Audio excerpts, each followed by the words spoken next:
Now, friends, we come to another delightful little cluster of Psalms, 5 of them, from Psalm 56 to 60. And they're all are known as Miktam Psalms. You'll notice that each one of them is that way. For instance, Psalm 56, the first one, to the chief musician upon Jonath Elam Rehokim. And it's a Miktam of David when the Philistines took him in Gath. Now, this is a Miktam psalm. Now, what does that mean? Well, the word means engraven. And actually, it speaks of that which is substantial, that which is durable, that which is fixed. You remember David said, my heart is fixed. Well, that's a Miktam, by the way. It means unmovable and steadfast and lasting stability and permanency and endurance. It has all of these meanings. These are wonderful psalms. And this first one now, the Miktam Psalms, Delitzsch called it the cheerful courage of a fugitive. And you will recall that in the last psalm, David talked about that if he only had the wings of a dove so he could fly away, lodge in the wilderness. In this psalm, the desire is realized, and the enemy's outside, and there's great danger, and the wicked's on every side. And in all of that, why, God delivered him. And, of course, the historical background is that the Philistines had taken him at Gath. That is, had captured David. And David's experience is written out here. Now, that experience is a picture of the Great Tribulation period. Again, all of these Psalms have that prophetic look.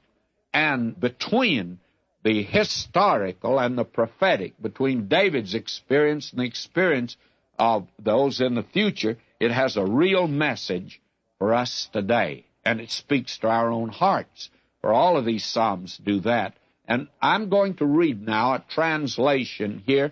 It's not one of the public translations. It's a private translation made by a man whom I respect a great deal. And I'm reading this translation. You follow in your text. Be gracious unto me, O God, for man would swallow me up. Throughout the day fighting, he oppresseth me. They are watching me and would swallow me up the whole day. For many are they that fight against me in pride. David, you see, surrounded by the enemy. Seems to be on a hot seat and in a bad spot. Then what's he going to do in a case like this? Well, he says, when I was afraid. Was David afraid? He certainly was. Are you afraid? I had a couple say to me, they heard me make the statement that when I go by plane, I don't enjoy the trip. There's a fear in my heart. And they thought there's something wrong with my faith in God. My friend, may I say to you, fear will bring out faith in your life. Listen to David.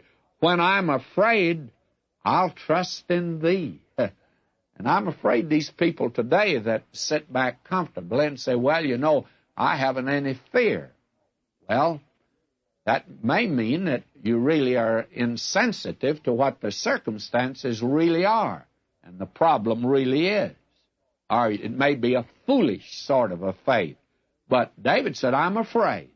And in these circumstances, David was afraid. What did he do? Why, he says, I'll trust in thee. I'm going to trust the Lord. Can you fear and have faith at the same time? Because the Scripture says, perfect love casteth out all fear. Love will do it, but you can still have faith and still be afraid. I hope that'll be a comfort to some folk today, because there's a lot of foolish things being said that actually are not Scripture.